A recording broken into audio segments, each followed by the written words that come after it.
Oh, sweet, sassy, belassy. Between this trade and David Bakhtiari, and we got a lot to talk about. Let's just go.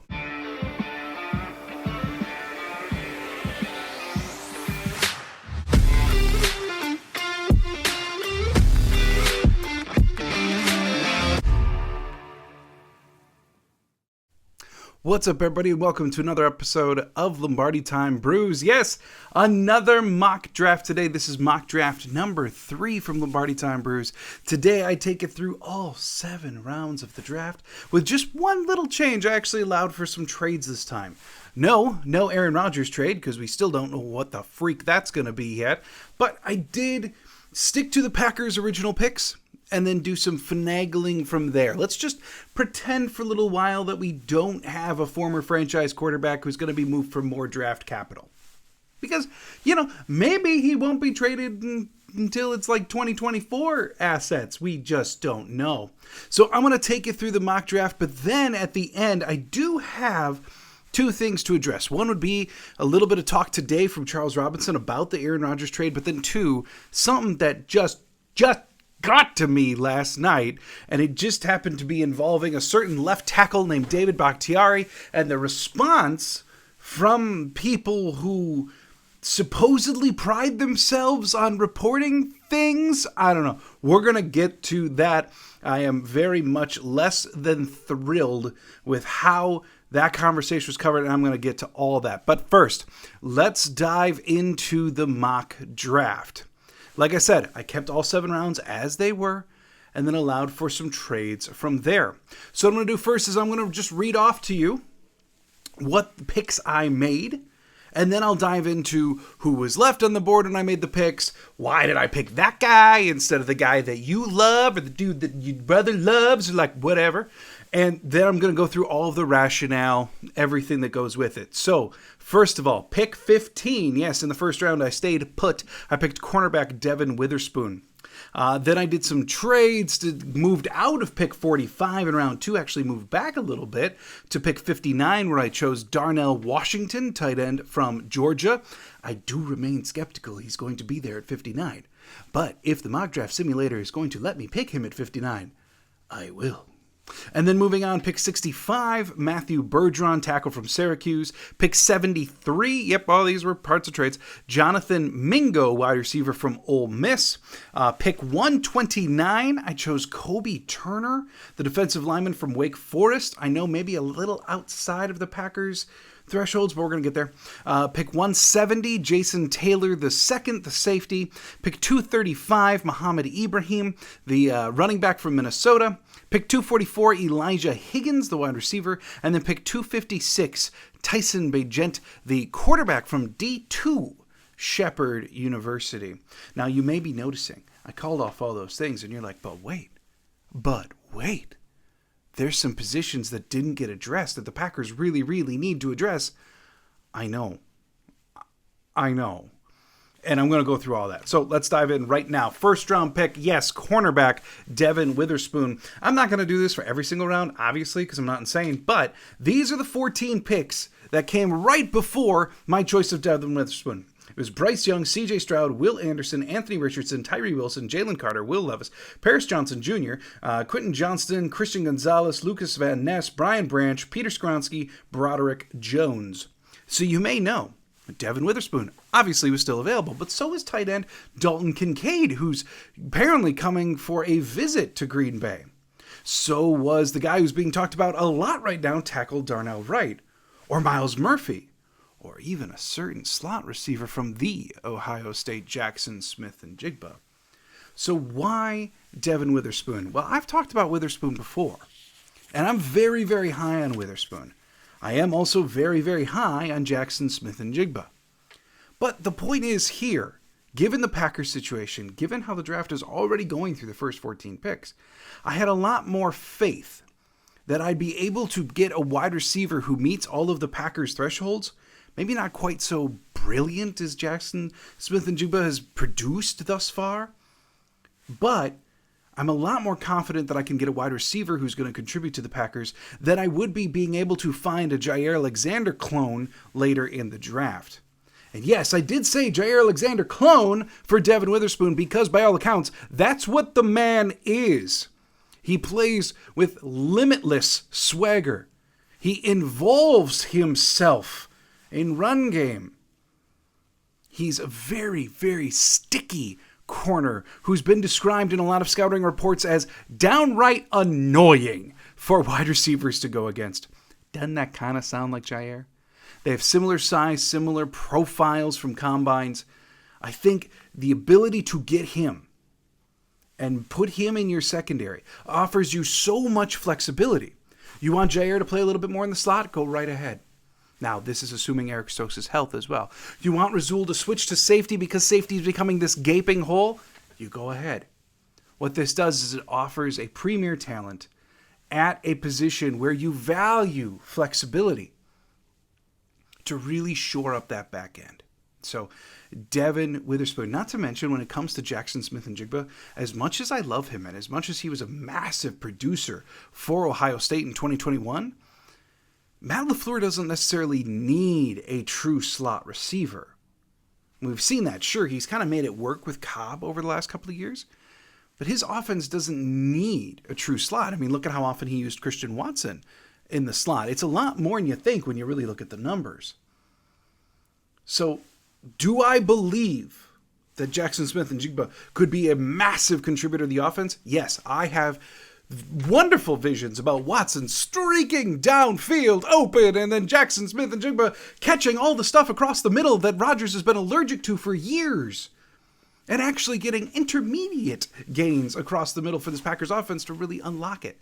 I love the vision of all that, but still, I'm not sure, faced with this choice again, that I could choose the wide receiver when I know there's other guys coming up later in the draft like Perry, Tillman, Mingo, Wyatt, etc., etc., etc. So, moving on from pick 15. Now, when I got to pick 45, there was still a lot of talent left on the board that the Green Bay Packers would be happy with.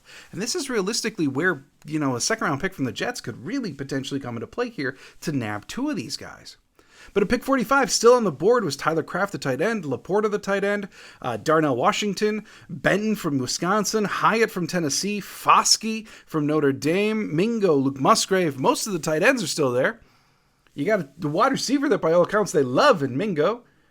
A wide receiver who's been reported that they really love in Hyatt. So I saw an opportunity here to potentially gain a little bit more capital later on in the draft.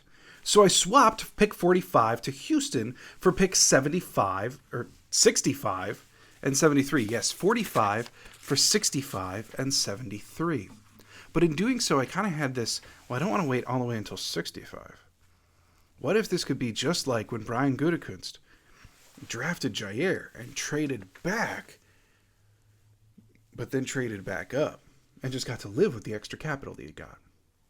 So it's exactly what I did. I didn't want to wait all the way to 65, but I knew coming up in the late 50s, I had to make my play if I was going to nab one of the tight ends. So I traded up with Buffalo for pick 59. And what it really was the Packers' original third-round pick, 78, their fourth-round pick, 116, going to Buffalo for their late 59. In the 14 picks between 45 and 59, picked was Laporta, Kraft, Benton, Hyatt, Foskey. See, they were flying. So I had to do something to get up there and get someone. Just happened to be Darnell Washington. Right. The guy that I've been referring to for a while is the destiny of the Packers, the sixth O-lineman himself, the monstrous human being, number 0 from the University of Georgia. I don't need to spend much more time talking about him. So now going from 59 to 65, that pick that I got from Houston, still needs some help on the offensive line. Still don't know how long David Bakhtiari is going to be. Still know Yash is on a 1-year deal. So you need a tackle, right? But I don't think it's got to be a first-round, first-day plug-and-play. I think you can get a tackle who you want to work on some refinement with. Someone who you believe could be an all-world caliber tackle if he just had some time to work on his technique. So I choose Matthew Bergeron, tackle from Syracuse. And to me, he's the perfect redshirt tackle for this situation. College, he logged over 2,500 snaps at the tackle position. But the thing is, he didn't make massive progress year over year. So, and the reason why was it seemed like a lot of his technique, a lot of his bad habits were still continuing. Let him sit behind David Bakhtiari for a year, get rid of those bad habits, and given Bergeron's athleticism, it may truly pan out. He's an excellent run blocker already. When it comes to the pass game, he needs to refine on his technique. I read certain things about dipping his head too far, different things like that. If you can get him out of those habits, you could have a true successor at left tackle. Someone who stands at 6'5", 318 pounds, has 33 3/4-inch arms. His 3-cone, the Packers' threshold historically seems to be 7.91. He ran in 7.38, which is far better than what they need. I just think that he's the right kind of guy. Ultra athletic, great burst at the line, great in the run game. Seems like the kind of guy that if he could just have 1 year to just sit behind a true great in David Bakhtiari, he could be a true successor at left tackle. Moving on to pick 73, the other one that I acquired from the Houston Texans, I chose Jonathan Mingo. Yeah, I mean, look, when all this mock draft season, industrial draft complex, whatever you want to call it, all of it started, it sounded like Mingo was going to be a 4th-round pick. But now I read something this morning that said that Mingo may even go in the early 2, which really seems nuts. But he was still available at 73 per PFF's mock draft simulator, so I took him. Maybe it sounds early. Maybe it's going to be late. Who knows? But he was there, so I took him. He's 6'1", 220 pounds, a 9.86 RAS score with a 4.46 40 and an exceptional 1.52 10-yard split. He happens to be one of the best blocking wide receivers in college football last year. Look, his comp is A.J. Brown. He's a big dude, hyper strong, very capable blocker. Where does he need to improve to truly be like A.J. Brown? He needs to refine his route running. But you can gain a truly athletic specimen who's a capable blocker, which we know is important to LaFleur. For this system, I think it's the right move. So following a couple more late-round picks, I'm just going to get into the picks here.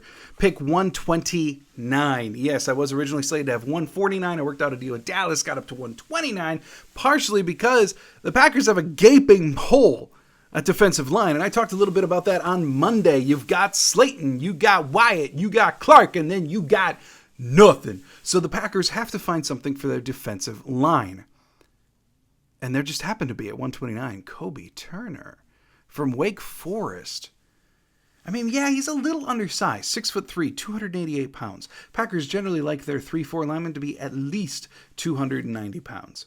So he's a little small. 32-inch arms actually does meet the Packers' thresholds because the Packers seem to have a smaller threshold there than other teams. But here's the thing. PFF put out an article not too long ago saying for their edge, for their D-line, basically those front 7 defenders, the best of all of these different categories. Okay, Kobe Turner happened to be the best, according to PFF, at 3 different categories. Run defense. Yeah, he was graded as the best run defender for all linemen D tackles at 93.2 grade. He was the best against double teams with a 33.8% success rate. And he also happened to be the best on early downs with a 94.3 grade. He had a 7.09 3-cone. He had 31 bench. I mean, sure, he's a little small, but the rest of his numbers fall in line. He originally went to Richmond, transferred to Wake Forest, and at both schools, he just dominated everyone. But the thing is, too, I mean, where does he need to improve? He's not the most hyper-athletic guy. He's not one of these absolute freaks. No, but he has a very high motor, and he needs to work some on his technique, especially when it comes to pass rush, registering only a couple of sacks last year. He is almost 24 years old, too, which is a little older than the Packers generally like, except now we're getting to the mid-rounds, and some of that stuff goes out the window. The thing is, the Green Bay Packers defense needs help defending the run. And Kobe Turner, sure, maybe he's a little undersized, but if he doesn't play like it, okay. If he can be your battering ram in the run game, I think it's perfectly acceptable. He's also a wonderful story. I read something to the effect of like his parents gave him 1 year in college to get a scholarship or else he was going to have to move on, and he earned it. And he's earned his way all the way through. And I think he could earn his way to being a Green Bay Packer. Moving on to the next pick. This is pick 170, and yes, I chose Jason Taylor the second. 8.93 RAS score. He's 5'11", which is just over the Packers' safety threshold. 204 pounds. He had a very rough 3-cone when it came to testing, but his speed numbers in and of themselves were elite. So questionable agility, very good speed. But here's where it truly gets real for Jason Taylor II. Last year, he posted 87 tackles, 2 of them for loss, 6 interceptions, 7 pass breakups. When QBs were throwing at him, they registered a rating of only 54.7. The big knock on him is sometimes he's too conservative. Other times, he's too aggressive. And one thing that I did see across a bunch of different scouting reports is the dude's going to have some penalties called against him. But by all accounts, he is a firecracker that you can put in the back end. If you can hone his skills, give him a little bit more focus on the field, this could wind up being one of the steals of the draft. He has an excellent athletic profile. Here's the thing. Sometimes when you see from college guys with these great athletic profiles and then no stats, it's questionable, right? Other times you see guys that like put up a ton of stats and then their test really poorly. The dude did both. That's a good thing. And frankly, he should probably be talked about a little higher than 170. So if the Packers can get him there and add him to their safety room, their safety mansion, megabus, whatever you want to call it, since they have so many, I think it's a worthwhile addition. Pick 235, running back Muhammad Ibrahim. Ideally here, I'm going to pick someone instead like Evan Hall. I want someone who's got speed, someone who can be a little bit of a receiver, like a Tyler Goodson type almost, actually. But none of them are really here this time. So 235, I chose Muhammad Ibrahim. And look, there's a few reasons for this. One, the dude is excellent in blitz pickup. We know that that's important to the Packers. He's very good at what he does there. He was a huge producer at Minnesota last year. I found some variance in his stats, but ultimately he had about 320 carries, 1,665 yards, and 20 touchdowns. Beyond that, though, he had a torn Achilles in 21. He has had some injury problems throughout his collegiate career, but even after that Achilles, he came back last year and posted the 320, 16, 65, and 20. The man obviously didn't let him stop him very much. He's not viewed as a receiver, logging only about 7 catches last year. Even when he's tried to be a receiver, it hasn't exactly looked natural. The route running is a struggle, etc., etc. So, here's the thing. He doesn't have elite burst. He gets the yards you give him. And if you're looking at a 7th-round running back, someone who produces a ton, someone who is excellent in blitz pickup, someone who's going to take what you give him. No, he's not your lottery ticket 7th-round pick that may be a home run. But he's very, very steady. I think you could do a lot worse here. And then 2 last 7th-round picks. I chose Elijah Higgins with pick 244, 6'3", 235, 8.94 RAS score. He does have a lack of agility, but overall, his size, his strength, the man is just a walking muscle at wide receiver. He's described on multiple places as an Alan Lazard clone. He does not have the most speed. He does not have the most agility, but boy, he will do your dirty work. He can be that war daddy type that the Packers have recently lost to the Jets. He's a very, very capable blocker. He does run his routes with enthusiasm, I read on one scouting report. And he's described, especially by his quarterback, Tanner, at Stanford, he plays faster than he tested. I mean, that's a good thing, right? For a guy who tests with no speed, that's good. But ultimately, he does have a lack of agility. He's just out-muscles dudes. Again, though, not the worst person to add to the wide receiver room. And then 256, yes, I chose quarterback Tyson Bagent. From D2 Shepherd University, you're at this point, you might as well just throw a dart at the board and hope you get something. He's greatly athletic, above average athleticism for quarterback. Some of his numbers at D2 were just amazing. They were just monstrous performers, but he was considered erratic. He's considered very toolsy, but very raw. And of course, going from D2 to the NFL is a massive jump, but still, 7th-round quarterback. You can do worse than a dude who lit up a scoreboard. So, there you have it. That is the mock draft. What did I miss out on? You know it. edge. That's the one thing as I look across this draft. I got a quarterback, got a running back, 2 wide receivers I feel really good about. Got the tight end that I want. I didn't get a massive pass-catching tight end, but I at least got Washington. Tackle, I feel very good about the tackle of the future now.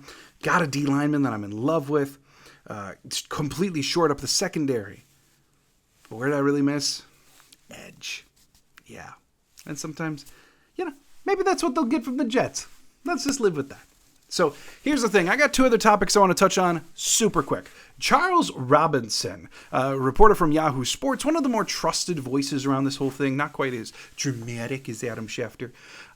Robinson was on Wilde and Tausch, their radio show earlier today, and on it he expressed that the trade for Aaron Rodgers is obviously still being held up. But the reason is because of Jets owner Woody Johnson. Now, a lot of people have been figuring that the trade was going to get pushed through because of Woody Johnson, that he's going to get desperate, he's old, he wants the Jets to win, he's just going to think, yeah, just do it. Who cares what they need? It's Aaron Rodgers. But the thing is, apparently the Packers and the Jets had a trade pretty well agreed to, something like a 3 this year and a 1 next year. The Packers really do seem to be focusing on next year's capital being more elite than this year's capital, I guess I would say. And it was something like a 3 and a 1. And so then the Jets got on the plane. They flew out there, met with Rodgers. Great time. And then Rodgers went on McAfee and talked about how he was 90% retirement. And Woody Johnson freaked out. He said that he was, or this is what's being speculated, that Woody Johnson was under the impression that he would have Rodgers for at least 2 years. And now if there's a risk that it's only 1 year, he doesn't want to give a guaranteed first next year. Yeah. So Charles Robinson did go on to say that right now it sounds like what the Packers are willing to do is a 2 this year, a guaranteed 1 next year. But then in 2025, some kind of, protection for the Jets that if Rodgers retires after this year, the Packers give him a pick back in 2025. And then that's what the Packers are aiming for. The Jets don't want anything to do, or Woody Johnson doesn't, with handing over that first-round pick. Now, if they had a deal predominantly in place, and then all of a sudden Rodgers goes on McAfee and Woody Johnson freaks out and changes the deal, then I don't think we really have the Packers to blame for being angsty about this and holding their ground.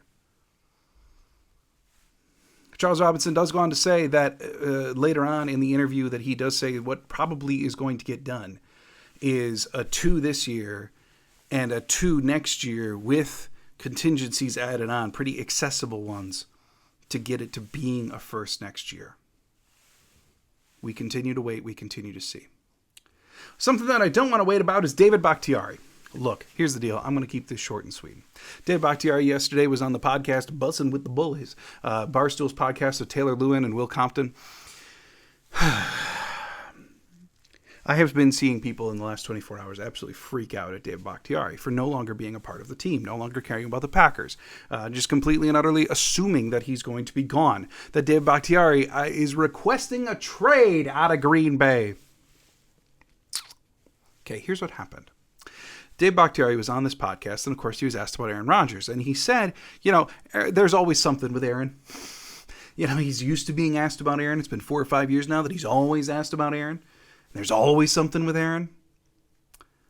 And then they get to talking about the trade. And Taylor Lewin, the former Titans tackle, goes on to say, well, I believe the Jets have all the leverage because what are the Packers going to do? And then Will Compton goes, well, I don't know. I think all the leverage is with Aaron Rodgers, the one who makes the decision, right? And then Dave Bakhtiari goes, I don't think so.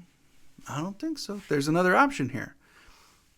And he goes on to explain that the Green Bay Packers may just be willing to pay Aaron Rodgers to go away. That they may be willing to pay his salary and say, hey, don't bother coming. It's still Jordan's team, but you'll get paid because we're not trading you. Now, you may hate that, you may love that, whatever. But it is one of the main arguments of the Packers' leverage. The fact that they don't have to trade Aaron Rodgers if they don't want to. You may think it's dumb, but it's true. They don't have to. So, that's what Dave Bakhtiari presents. And he does so in a way that says, well, maybe Green Bay is thinking here that, well, we don't really care. This is a rebuild year for us anyway. We're probably going to suck this year. And we don't mind eating $58 million in salary this year. So we're just going to keep him around. We're going to pay him not to play because it's a principle. Because we would rather pay Rodgers $58 million to go away than we would rather get fleeced on a deal from some jerks in New York. It's a principle thing. And here's what happened.